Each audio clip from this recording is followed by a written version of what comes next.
அண்மைச் செய்தியை பார்க்கிறோம். வாக்கு திருட்டுக்கு எதிராக திமுக மாவட்ட செயலாளர்கள் கூட்டத்தில் கண்டன தீர்மானமானது நிறைவேற்றப்பட்டிருக்கிறது. இது தொடர்பான முழு விவரங்களோடு செய்தியாளர் பாரி கார்த்திக் இணைப்பில் இருக்கிறார். பாரி கார்த்திக், வணக்கம். கூடுதல் விவரங்களை பதிவு செய்யலாம்.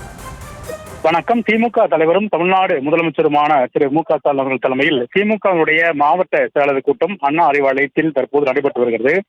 இந்த கூட்டத்தில் பல்வேறு தீர்மானங்கள் நிறைவேற்றப்பட்டு வருகின்றன. அதன் அடிப்படையில் முதல் தீர்மானமாக சுதந்திர நேர்மையான தேர்தலுக்கு அச்சுறுத்தலாக உள்ள வாக்கு திரட்டு மற்றும் SIR சிறப்பு தீவிர திருத்தம் நடவடிக்கைக்கு திமுக மாவட்ட செயலர் கூட்டம் கடும் கண்டனம் தெரிவிப்பதாக தீர்மானம் வாசிக்கப்பட்டிருக்கிறது. அதன் அடிப்படையில் தேர்தல் நடைமுறைக்கு அடிப்படை ஆவணமே வாக்காளர் பட்டியல் தான் என்ற நிலையில் அந்த வாக்காளர் பட்டியலை துல்லியமாகவும் தவறுகள் இல்லாமல் தயாரிப்பது சுதந்திரமான மற்றும் நேர்மையான தேர்தலுக்கு மிக முக்கியமானது என்றும் இந்த மாவட்ட செயலர் கூட்டம் அழுத்தமாக வலியுறுத்துகிறது என்றும் தேர்தல் ஜனநாயகத்தை சிதைக்கும் பீகார் சிறப்பு தீவிர திருத்தத்தை எதிர்த்து திராவிட முன்னேற்றக் கழகம் உள்ளிட்ட இந்தியா கூட்டணி கட்சிகள் அனைத்து கடுமையான எதிர்ப்பினை பதிவு செய்த நிலையிலும் உச்சநீதிமன்றம் மாஸ் ரிலேஷன் இருந்தால் தலையிடுவோம் என்று எச்சரித்த பிறகும் அம்மாநிலத்தின் 65 லட்சம் வாக்காளர்கள் சொத்தை காரணங்களுக்காக மேற்கோள் காட்டி தன்னிச்சையாக தேர்தல் ஆணையம் நீக்கியிருப்பது தேர்தல் களத்தில் சமநிலையை அடியோடு அசைத்து பார்க்கிற ஜனநாயக விரோத நடவடிக்கை என்றும் குடிமக்களுடைய வாக்குரிமை பறிக்கும் தேர்தல் ஆணையத்தின் பீகார் சிறப்பு தீவிர திருத்தத்தை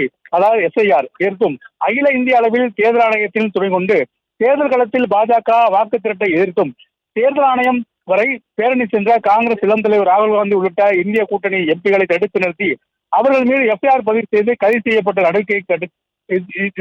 நடவடிக்கை மிகுந்த இதுக்கு இந்த நடவடிக்கை கடும் கண்டனம் தெரிவித்தும் இந்த தீர்மானம் நிறைவேற்றப்பட்டுகிறது. மேலும் திமுக சார்பில் தேர்தல் நடப்பது மட்டுமல்ல, அதற்கான வாக்காளர் பட்டியலை தயாரிப்பதும் தன்னாட்சி பெற்ற அமைப்பிடம் இருக்க வேண்டும் என்று அரசியல் சட்டத்திலே தேர்தல் ஆணையத்திற்கு முழு பொறுப்பும் ஒப்படைக்கப்பட்ட நிலையில் தேர்தல் ஆணையர்கள் நியமிக்கும் தேர்வு குழுவிலிருந்து உச்சநீதிமன்ற தலைமை நீதிபதி நீக்கப்பட்ட பிறகு தேர்தல் நடத்துவது மட்டுமல்ல, வாக்காளர் பட்டியலை தயாரிப்பதும் தேர்தல் ஆணையம் அரசியல் சாயம் பூச்சிக்கொண்டு மத்திய பாஜக அரசுடன் கைகோர்த்து நிற்பதும் பாஜகவினுடைய இத்தகைய போக்குக்கு துணை போவதும் ஜனநாயகத்தை கேள்விக்குறியாக்குவதோடு கீழாக்கக்கூடிய ஒரு சூழல் உருவாகி வருவதாக கவலை அளிப்பதாக தற்போது மாவட்ட செயலர் கூட்டத்தில் தீர்மானம் வெளியிடப்பட்டிருக்கிறது.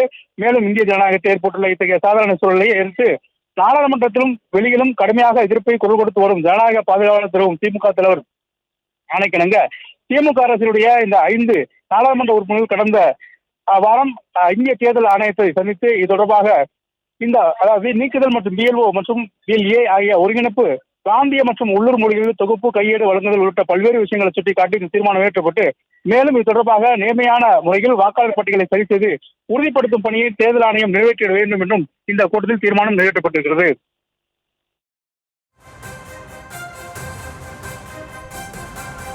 விவரங்களுக்கு நன்றி பாரி கார்த்திக்.